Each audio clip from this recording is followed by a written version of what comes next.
Yeah, could you repeat that question? Sure. Yeah, the point is there are three levels of light are there, and the first level is Ruch, and what this light is. Right. Yeah. Well, the Ruch.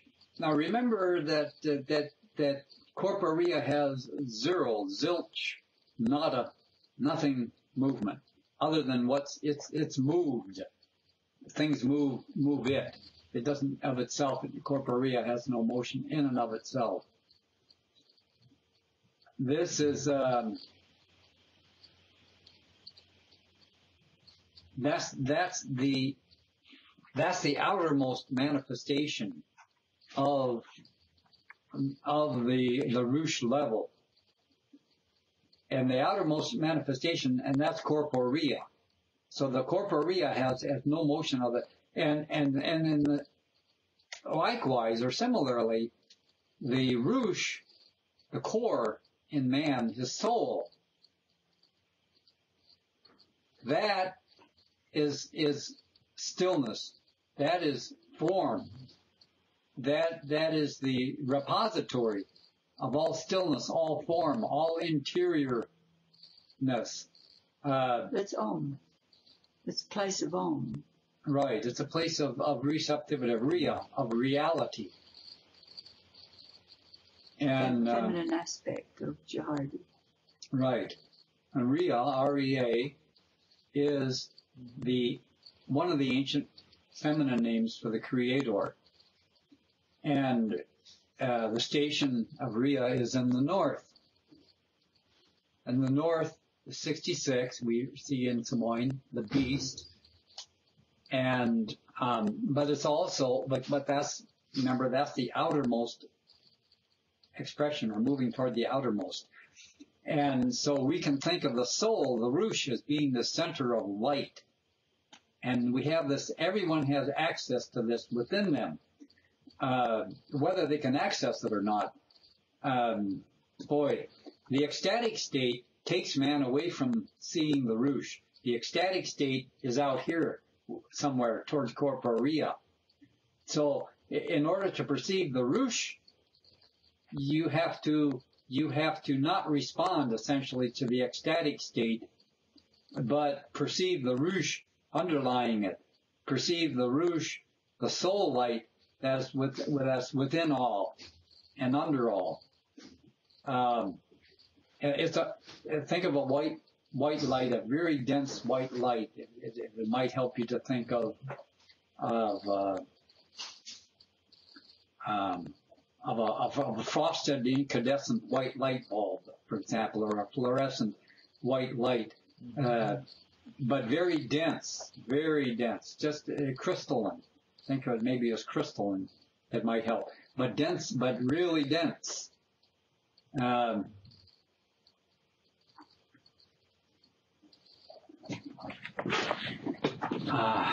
Except it's liquid light. So, the Ruch, well, they all have the elements of that. Yeah, it's liquid light, and yet it's stillness. Yes, well, anyway, so this Ruch has form. There's forms in Ruch. So when you see a soul form, you see the Samoin, tablet of Samoin, that's a tablet of soul forms, essentially. And so they're outer manifestations of the outer of the creation. Because Samoin itself is an explanation of creation, both the outer creation and the inner creation, the outer realm and the inner realm.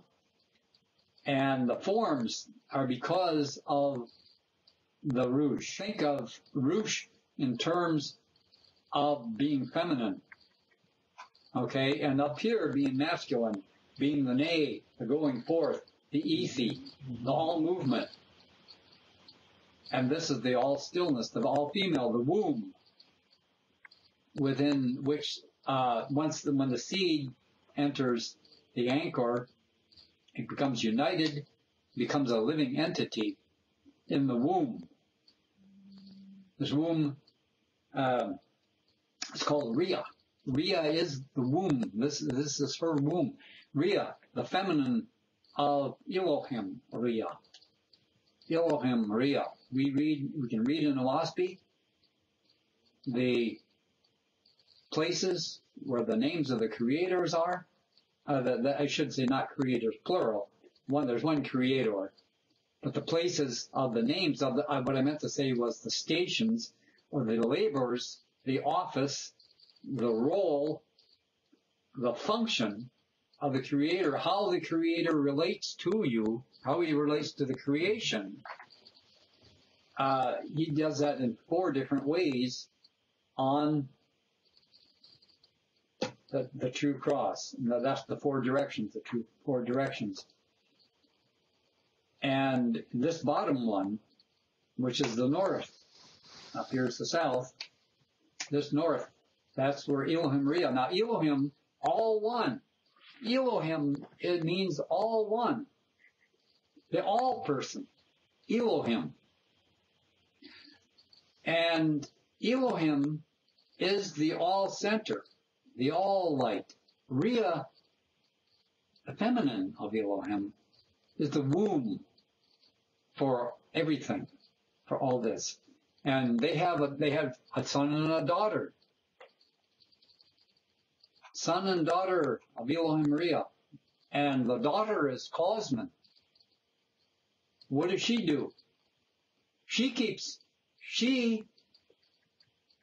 the records of everything that's ever said, done, ever done. She keeps the books, so to speak. She has all that information. She's the repository, the library, the storage.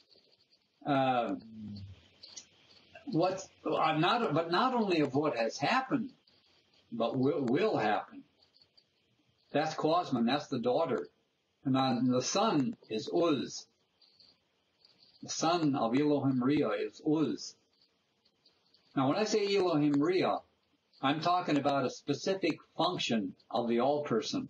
A specific function. And so, even though we can say we use Jehovah as the catch-all name for the Great Spirit, and there's a reason for that, and the reason is because Jehovah is in the east, and the east is where you go from darkness into light, where the dawn is, where the birth is. That's Jehovah, and Jehovah Mai, Mother Earth there, and they have their son and daughter, son Te and the daughter Hak. And you go from Hak, from darkness into light, and Te carries it forward. So you have Uz, the son of Elohim Rhea, and what does Elohim Rhea do? What does Uz do? Uz is given the parameters of righteousness. And Elohim Rhea says, okay, this form right here that's in the womb, that has this much parameter, that's their leeway in going forth in righteousness. Something else might get that much leeway. Something else might get that much leeway. But whatever it is, Uz sustains that, goes forth in that. Everything within that gets sustained. Everything outside of that doesn't get sustained by the all-person. And it just dissipates away. It goes away. That's the function of Uz, son of Jehovah. He's the hand of Elohim Rhea. He carries it forth and just does this and says, okay, this is it. Now, who is an Uzion? An Uzion is somebody who says, oh, well, this is not where the righteousness should be. It should be here. I say, this is righteous, everything in there, everything else is not righteous. I'll get rid of everything else and just keep this. Now, that's making themselves a New Zion. If they say, I'm going to destroy all this, and they just uphold this.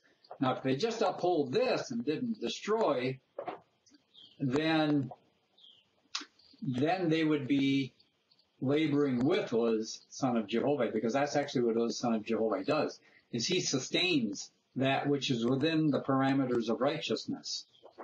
And so we can sustain that which is within the parameters of righteousness And we don't worry about stuff that's outside that. We don't have to destroy it. We're not the hammers of Jehovah, hammers of justice of Jehovah. We're not as the condemners of anybody. No, we carry forth as best we can in the parameters of righteousness as we perceive it to be. So we don't destroy it because we don't want to be destroyers. We don't want to be Lusayans. Well, anyway, so you have the Ruch here, and the Ruch is the womb, the mother womb, mother Rhea, Elohim Rhea, the all one. All is one and one is all. And what that means is everyone, there's the highest, think of the highest point that you can, and there's everybody else who's goy to that all highest. Everybody else, nobody else is exactly totally upright. Only Elohim Rhea, the all person, is upright. And so what this means though is that the gods of Jehovah, the gods and goddesses of the high raised angels, they're so close to the all person that to us down here they look like they're straight up and down. What we can see, because that's all we can judge. To us, we can't tell the difference. But remember in Oahspe it says, if it wasn't for Spinta Armish, I think it was, waving her arm, they wouldn't have known which of the four gods, Jehovah had sent. Because they all looked like, whoop, And so this is the pleroma of the gods. Now, at the time of Moses, there were people that were not eligible for the right of Elohim. Well, what's the right of Elohim? Now, the right of Elohim has to do with understanding Elohim Rhea. Has to do with understanding there's all one, and there's these levels of closeness to the all person, and yet, because we're coming into unity with the all person, with Elohim Rhea. And actually, when we come into a unity, it's coming into a depth. It's coming into the Ruch. It's coming into the north station in the north, and this is where the entry to the inner temple is. And so now the false gods, they say, Elohim, we're the El, we're the gods, we're the pleroma of gods, so we know what's happening, listen to us. Well, that's, but they were false gods. They misled people. Not that they probably were closer to Jehovah than the mass of people that they were leading, but they weren't leading them toward. They weren't acknowledging Elohim Rhea. They said it stops here. I'm where it stops, and actually it keeps going. Well, anyway, but that's the confusion around Elohim Rhea, because remember that was Moses' fear, that if they had the rights of Elohim Rhea, the false gods would take advantage of it, and because man couldn't at that time, the hangers on them, they couldn't understand what do you mean by all one, and but anyway,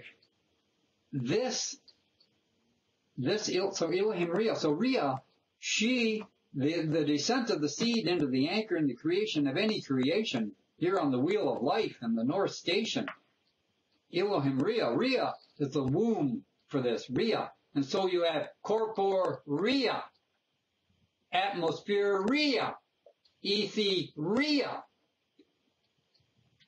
They're the womb within which she's the womb within corpor. She holds the womb of corpor. Atmosphere. She holds the womb of it. She holds the womb of ethi. So that's Rhea, Elohim Rhea. So to perceive that light, to perceive that interior light, when you move up away from that, then the light starts diminishing. And when it diminishes, that means that the darkness increases. And you get all the way up to corporea, and corporea is just totally black, totally negative. It doesn't let through any light. Yeah, well, there is no light. Seemingly. But there is light. But you get the corporea, and the light, but the light is not in the corporea itself.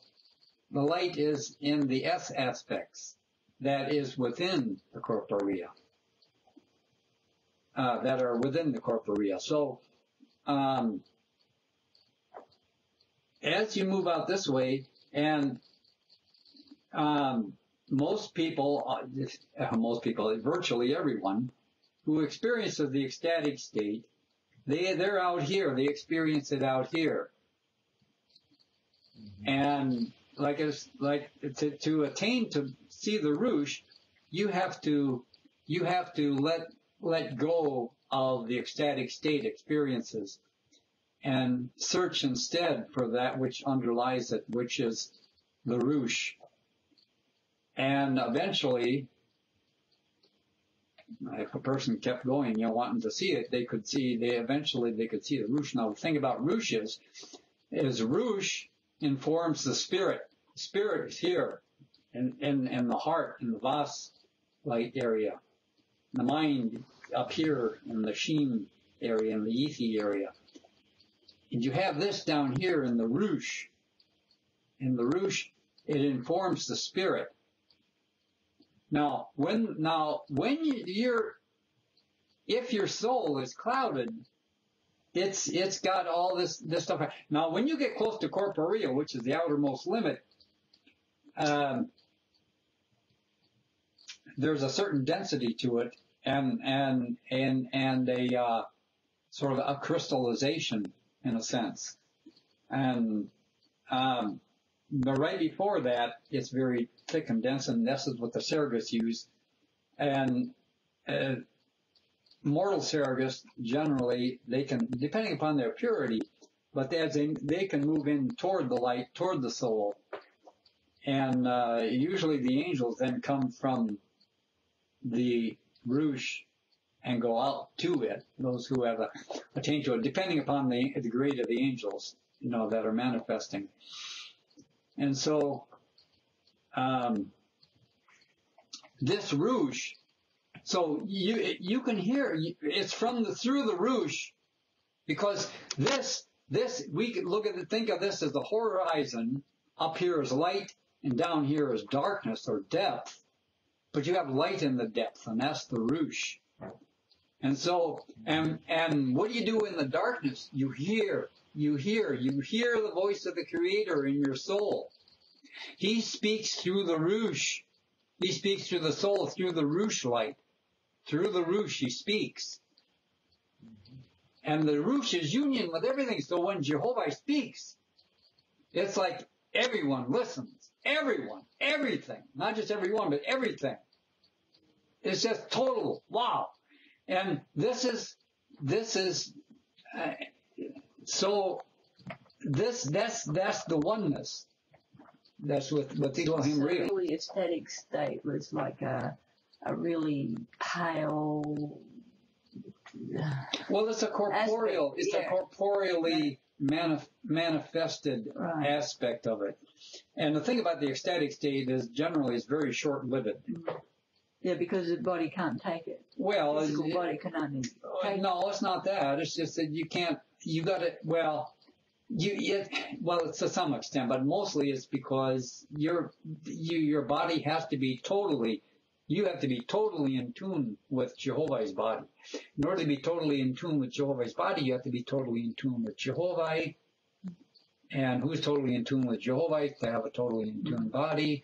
It's sort of almost like a catch-22, which so it's first, like that when they say that the angels can lift people up to a higher state for a short time, and then they can come back and remember. Right. And that, that's not through the ecstatic. No, but I'm just saying it's like that. Like that you're saying you can only experience it for a short time. The ecstatic state. The ecstatic state. Right. No, the Ruch. The Ruch, you can, once you perceive the Ruch, just like you can contact your soul and stay in tune with your soul just as long as forever. But the idea is, how do you, first of all, you have to find the light within. That's the whole idea of initiation into the inner temple. Because everyone has the Ruch within, but can they find it? Now remember what it says in Oahspe. It said there's these angels that had come to redeem, to help these fallen angels, these Drujas and everything, and had just delivered them from a hell or from another or whatever. And he said to the angels, look, within each one of these souls, there's a star of light. Okay, that's their Ruch. That has a connection with the Ruch. That has a connection with the Ruch. And so connection with their soul.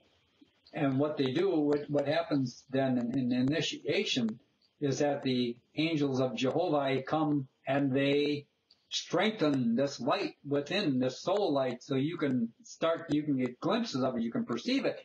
So then you go, wow, how do I stay with this light? How do I keep this light? I want to live this inner life. Okay? That's in living, I want to live this inner life. I know, I feel, I go, I want to, Jehovah, show me how to do it. Show me how to stay with your light. And so man goes then through, you're looking on the wheel of life like this, and they start at the North Station, you're going to the east. And so man goes like this from here, and how do I keep that light? How do I find that light? How do I always stay with the light? How do I get that light to permeate me? And that's going from the north to the east. And what happens at the east? Remember, sunrise at the east. And what do we have? The ceremony of dawn.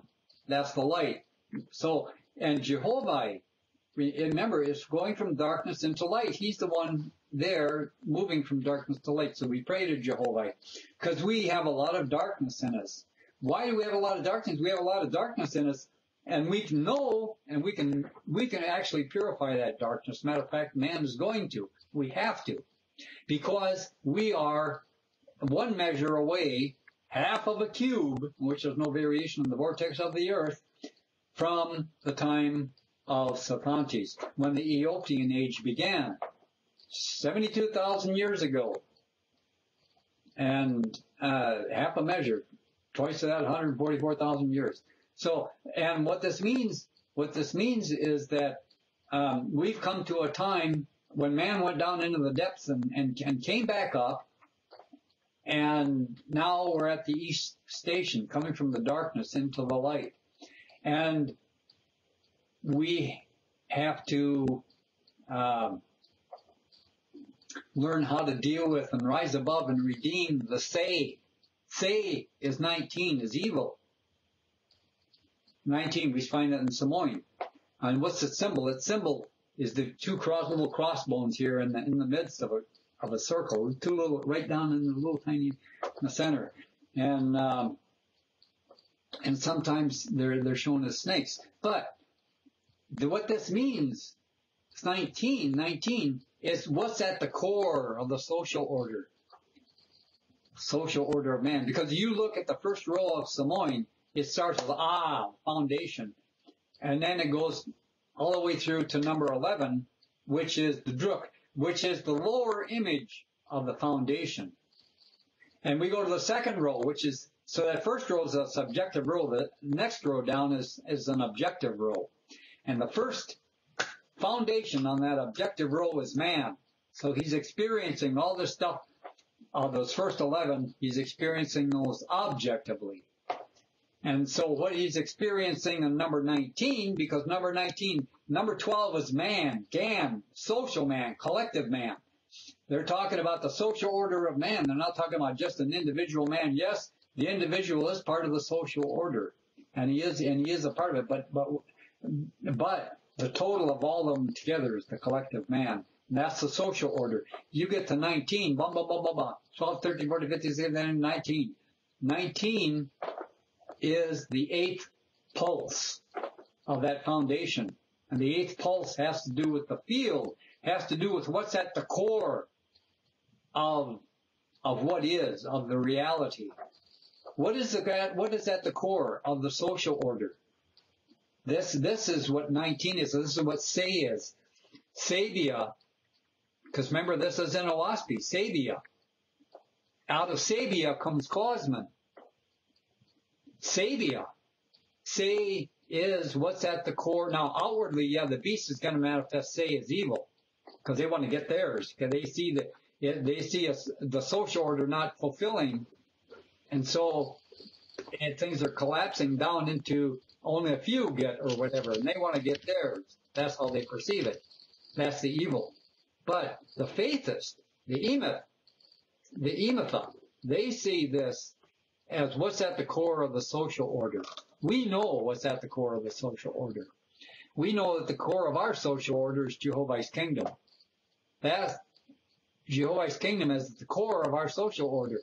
And in that core, but we also know that in that core, that there is the beast. Because the beast can never be eliminated. Never, ever, ever eliminated. It's not supposed to be. Jehovah made it eternal, coexistent. But it's to help. It's to help man. And so, anyway, so all this is a part of this Ruch, of what's being sustained here, and it can be read about in Klausman, in the book of Klausman. You can read her book if you learn how to do it. So if you're going to learn to see the Ruch, so you hear the Ruch, you hear the voice, not just the voice that you can hear the voice of the Creator of Jehovah through the Ruch, but you can hear the angels too. You can the communion, and you can hear. But mostly it's Jehovah's. It's Jehovah's. Well, it's Elohim Maria. See, it's Elohim Maria, the All One. So who is it always from? It's always from the Creator through whomever.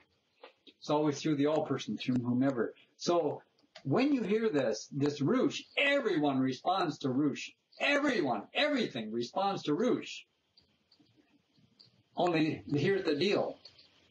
Most people don't even know that they're responding to Ruch. They'll respond to it. Even they respond to it with their spirit. Even respond positively to it. But they don't know that they're doing it. Because they're only sort of vaguely feeling it or hearing it, feeling it. Because this is like what they call the gut feeling or whatever. But that has to do with the Ruch. And so when Jehovah speaks, it goes all the way out to Corporea, all the way out that way. But it also goes up this way. So, yeah. So, it's very, through a lot of it takes a lot of self-sacrifice to attain to perceive Ruch. Now, man can perceive Suis. That's different. That's a bit easier, actually, in many ways. And it doesn't necessarily mean a higher grade to be able to see the vast light. It doesn't. No, that's right. That's right. But Ruch, you can't lie with Ruch. Now, vast light, people can lie with vast light, but you can't with Ruch.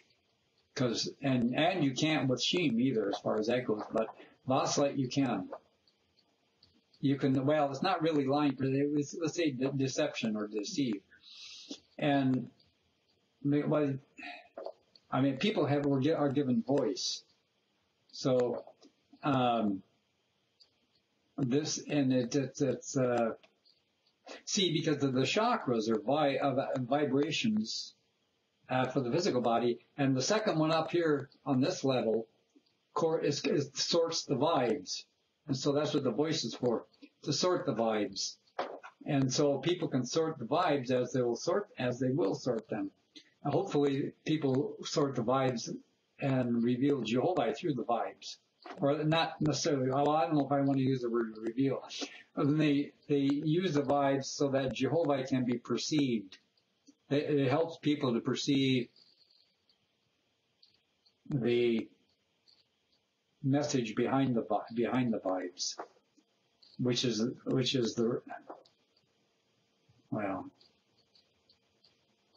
Great Spirit. You see, this is the Great Spirit lives in the heart. But then you've got a connection between them all, as they're not just individuals. Yeah. So if a person can help people to perceive, then what's happening is connecting with the Shem light. Right. Right. Well, that's true. And they do, and in Atmospheria, the gods are connected. They are, the lords and the gods are connected to the higher light. Mm-hmm. Well, that's right. Ruch is the seat of the Anchor. Anchor looks like the upside down Aries glyph. Well, you know what an anchor looks like. And the Aries glyph, that's the sed, or the seed. And the seed comes up here from the conception of Eulin Om. Eulin Om, the highest, the all highest, the all perfection, the all motion.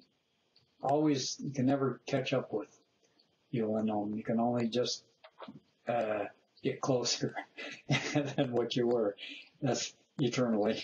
Well, anyway, a conception comes down, and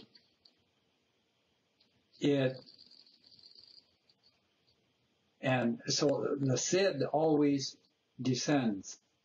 So you think of the little helicopter seeds. I don't know if you've ever seen them on a tree. Well, I think the maples have them, and they come down like that.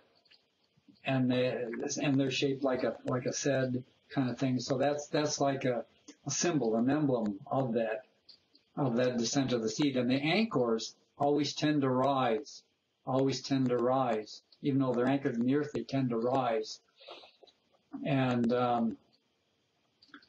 so you can have them come together.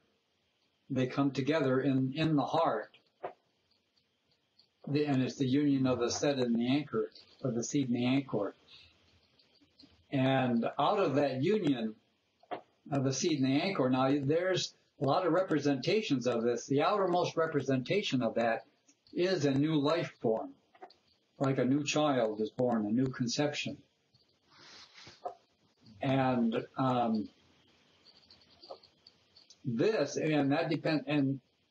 this together, they sink into the womb, down into the womb of Elohim Ria, where then,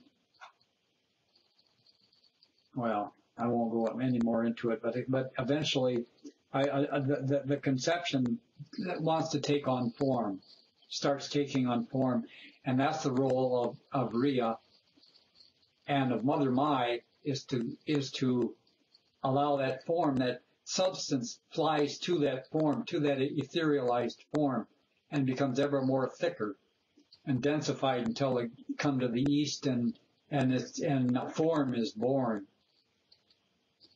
And so but that's a type of reality. Reality, real. And because you can have a project that's real, a project, you can conceive a project and you get the elements together and you go, aha, now it's ready to go. It's set, but I got the idea set and I got all the plans in place. Now I got to start implementing and getting it all set up so that it bursts upon the world scene, which is the horizon and the corporeal world, and everybody's, can see it then. And so, and that's a part of Ria too. That's a part of reality. And when it's pretty amazing to hear the Ruch, and you hear the voice come from the Ruch, and it's everywhere. I mean, you might not even know where it comes from. It might seem to come from there, or over there, or down there, up there, there, anywhere. When the voice comes, everybody hears it. Everybody responds, and almost none of them know that they're responding. But to attain to the Ruch is to perceive that, is to know that what was said, what was being spoken, And that's in the darkness. Now you get above that, see, and that's in the light. And that's the difference between the ecstatic state and the celestial state, because the celestial state comes in light, and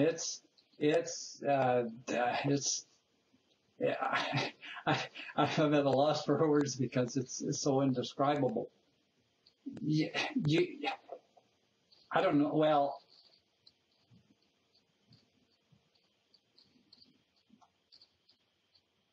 I do know that there is a place to help man to move from the ecstatic state toward the beatific state. There's a midway state, and it's called the aesthetic state. And that's actually using the ecstatic state on the upper chakras, with the upper chakras, to introduce man to help him to want to desire to attain to the beatific state. So you look at a beautiful painting, and you're just moved, or music puts you in a reverie kind of thing. And that's the aesthetic state. And you go, oh yeah, this is, more of this is what we want. But it also relates to when they say the aesthetics, the people who deny physical pleasures and things like that, deny sensation. And so when they have that desire to go to the spiritual, they start to deny themselves, and they still have they use this force of will because they're changing, and so they're this aesthetic state, and so they're kind of forcing themselves, and if they get in a group, they force each other kind of thing, and there's those small group of aesthetics they're talking about. But then, if they continue to aspire to the higher state, then it's no longer something that they force, and then they can let go of they see more clearly what it is that they want to do, so. And this is, so when we see people say people who live vegans and don't take alcohol or drugs and live in a different way, they might see them as aesthetics and, I don't want to do that. Look, they're just denying themselves all this, normal way of living. But in fact, when they've reached that beatific state, it's actually natural to them, and they don't desire anything lower because it's very uncomfortable, and it grows and it closes their senses. So when you said the aesthetic state, that could be why they call those people aesthetics. Well, it's a different spelling, ascetic and aesthetic. Yeah. All right. Yeah. And well, there's H, aesthetic, and there's a TH, aesthetic and ascetic. Right. Right. And like I said, the one is with like the force of the will. Did you have specific questions, or did you just in general, or what?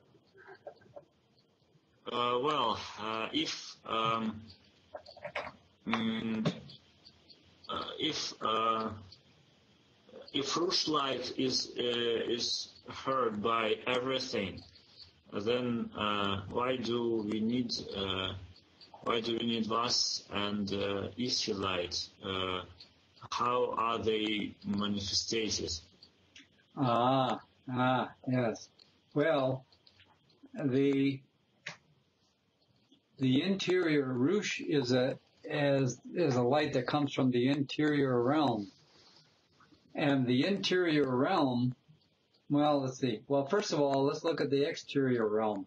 The exterior realm, we have the corporeal earth, atmospheria, etheria, and then in etheria you have different levels, just like in atmospheria you have different levels. Now in corpor, we're all on one level on corpor earth, except for we can have different levels of our spiritual understanding and all that. Well, but when you're up in etheria, the resurrections are eternal. You get into more comprehensive, more glorious kingdoms. Your perception expands. that's going upward and outward. So it's upward and onward, upward and onward, upward and onward forever. So so you read about, for example, in Oahspe, where I believe it was Fragapati they came into contact with the eons, and they mentioned how there were 3 grades above him, or 3 levels above him, and so they live at different levels. So you have the Orion level, and the Nirvanian level, the Oetan level, and the Eon level, and so it's upward and onward forever. While interiorly in the Ruch, you also you go inwardly and downwardly forever. To a core, there's always a deeper, more comprehensive core. Okay, so hearing something on one level is not necessarily the same as hearing it. Well, okay, let me put it differently. If you're on the Orion, or let's say Archangel level, and there's some Nirvanian speaking somewhere, you don't necessarily hear them speaking. You're not necessarily tuned to their. I mean by communion. When I say hearing and speaking, I'm talking about communion of spirit. It's like you're distant from them. You don't know what they're on about. They're on about something, but you don't know what it is.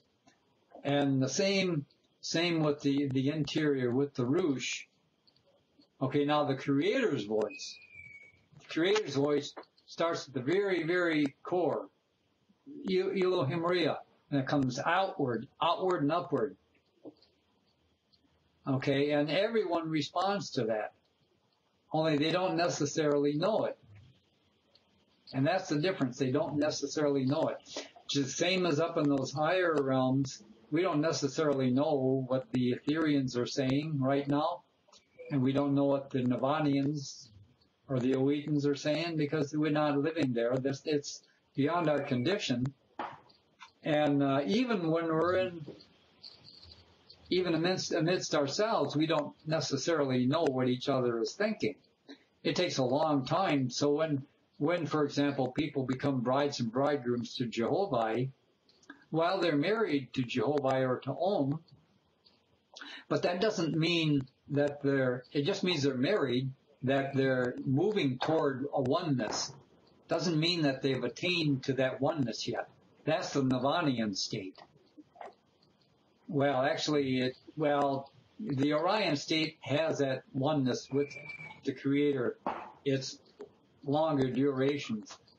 And so the Orions make mistakes sometimes. When you get to the Nirvanian state, you're one with your spouse, you don't make mistakes. Yeah, the Nirvanian. And so there's a condition beyond the soul. They call it Nirvania. All right, we're basically,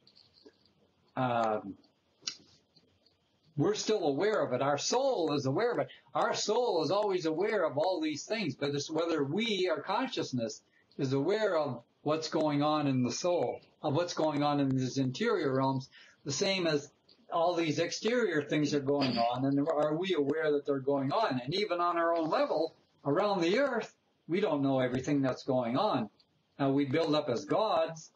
First we become lords and then as gods, and we comprehend, more and more people at one time and see what's going on with them, and even learn how to answer, 50 people at the same time with one response. So even though everybody hears that the Ruch, and hears the Creator of the voice, or any other voice that comes out of the Ruch, because what other voice comes out of the Ruch? Well, you have the sons and daughters, the eight sons and daughters of Jehovah, and they speak not necessarily in the Ruch, or Well, they do, but they have their own sort of like particular way of speaking and how they speak. And so, for example, Corp, son of Jehovah, now you get hungry, and that's Corp, son of Jehovah speaking. He's saying, hey, there's some, your physical body is weakening here. It needs some reinforcement, kind of thing. So that's the voice of Corp. And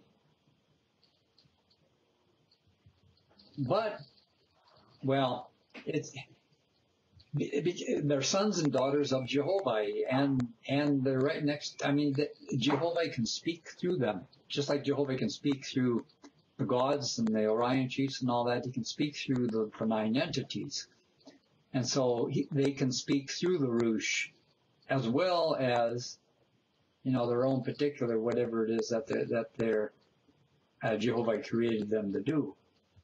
So the outer, so can I just ask you a question? Yeah. So you've got the Ruch at the bottom, and and you always have it. You go up in the spirit, and your outer is no longer the sun. We have the corporeal sun for our light here. Right. We go into spirit, and the light is the vast light. Yeah. It's the vast light. It's a light of spirit. It's a spiritual light. We can call it the Melu light. Yeah. And it can be lower or darker according to the density of where you are closer to the earth. It's a dimmer light, and some of us can, know when we go into either a dream or, meditation, we can sense, the condition of the atmosphere around us and whether it's dimmer or not. So there's the difference. So your Ruch light is your inner, and you'll maintain that when you pass into spirit.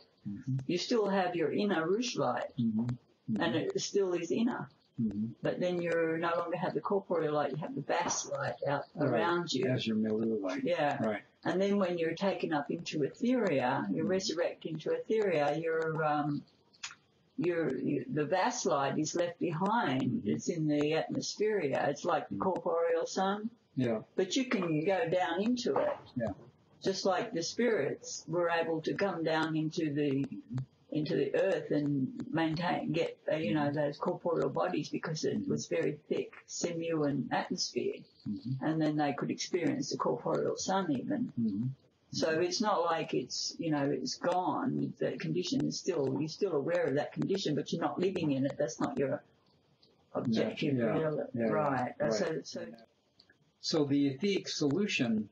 So that's why you have the arcs in etheria and the arches of light, so you have archangels who can live in the arches of light, and they're able to more clearly perceive the voice of Jehovah, or the what's being said by him, more clearly perceive it. But you get in the arcs of light, and those arcs of light, they're just like they're piercing. I mean, it's just, they're just, I don't know exactly how to explain them.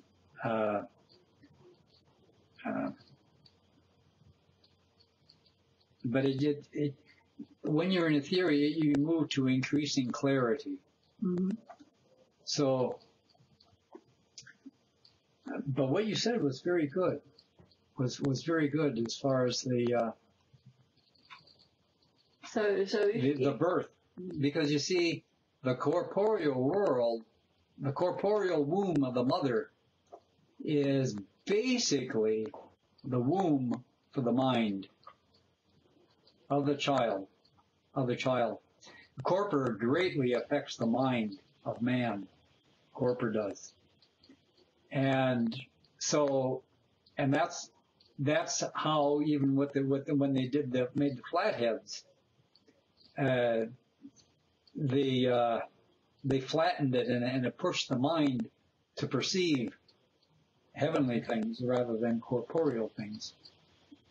The child in the mother's womb, she has a lot to do with the intelligence of that child as that child comes out. And that's the mind. So we're here in the realm of the mind, essentially, in one sense, that corporea. It is a corporeal world, but where are we going to focus our mind? It's very important. We get to choose where we put our focus. Jehovah gave us choice. So it's very important. But it's also, it's the womb of the spirit. Even though it's the realm of the mind, it's the womb of the spirit. So what we focus our mind on, and our spirit follows it and follows the soul rather than the beast of man, the darkness, follows the light, then we go into the realm where the milieu is the spiritual realm. We get born in, and that's our spiritual playground, you could say, in the atmospheria. And just like this is like the playground for the mind here in corporea and the womb of the spirit. But in atmospheria, it's not only just the playground of the spirit, but it's the womb of the soul, which is what Ruch was saying. And that's in Oahspe, and so then we graduate, or we become brides and bridegrooms to Jehovah, and we resurrect up into etheria, and the soul, which could have been obscured or whatever, becomes evident. It becomes evident in etheria. Now, just because something is evident doesn't mean that you necessarily know everything about it. I mean, you can see the sun and it's evident, but you don't know everything about, what do you know about the sun? But like you have a corporeal body, that's the form. In the spirit, you have the atmospherian body, that's the form. Yeah. But when you go into, you'll have an etherian body. Right.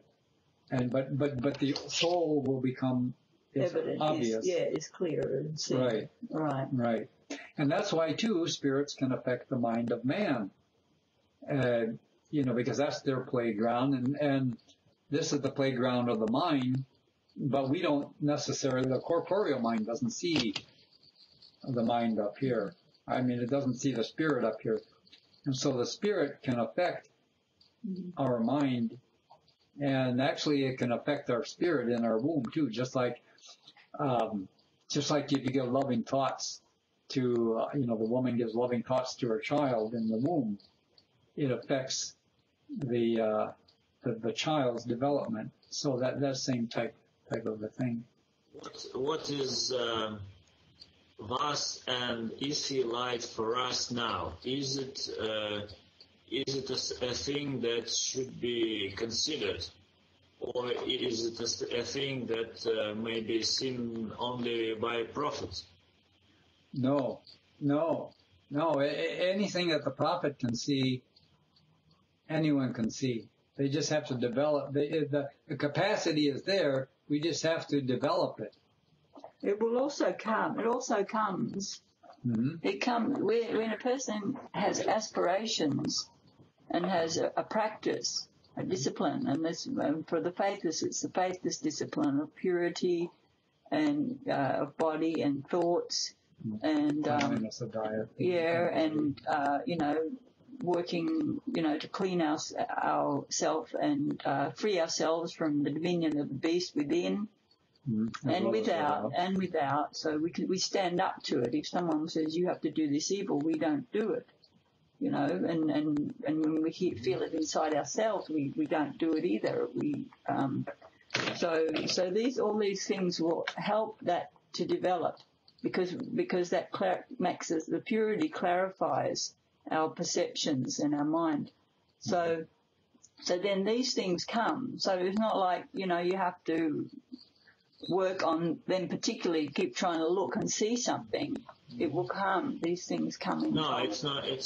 Yes. Yeah, I understand that the only way is to wait and keep the discipline, because it's not the way of strive to gain the seership or the. Well, sometimes things happen. Sometimes things happen in a person's life, and from then on, they see. Like someone, like when my parents passed away, I started to understand more. When my sister passed when I was in my 20s, just before I got the Oahspe, she passed away, and during that time I could see her. I wasn't aware of other things, but because I had a connection to her and she'd passed, I was aware of her spirit presence somewhere, wherever she was. And when my parents passed, then again, I was much older, but then I was aware of them, and I still can be aware of them. And that's kind of like a connection to it, because I know them, I know who they are, I know their presence. So it gives me, I can recognize their spiritual presence. So that gives me some that's part of my development, to be able to see Right. But I would say that there's nothing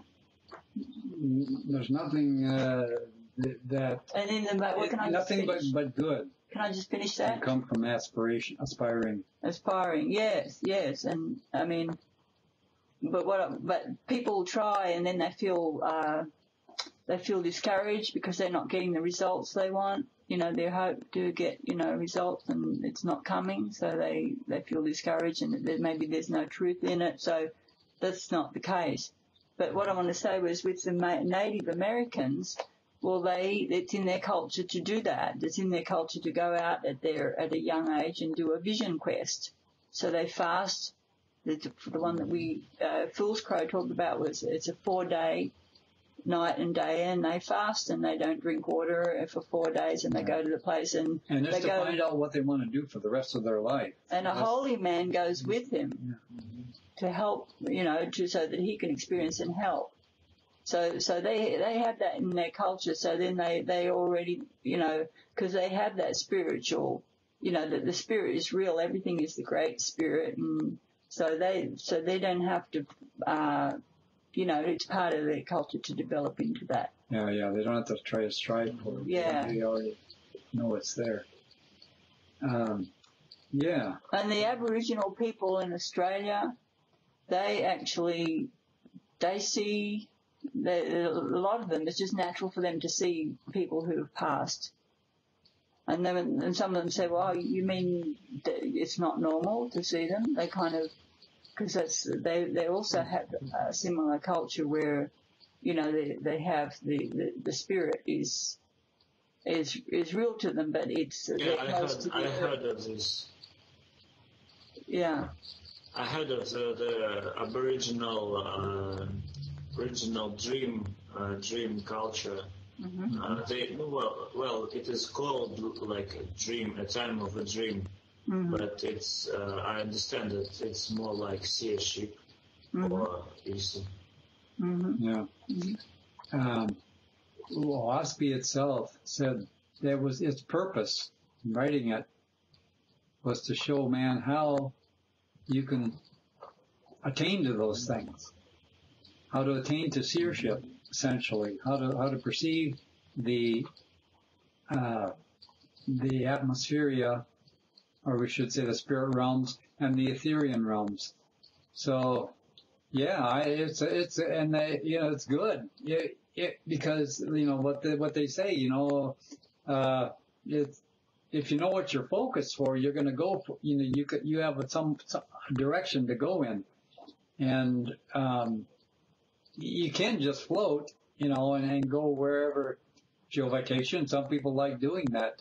So in some sense, it's kind of up to the type of person that you are, and whether as to how it comes to you.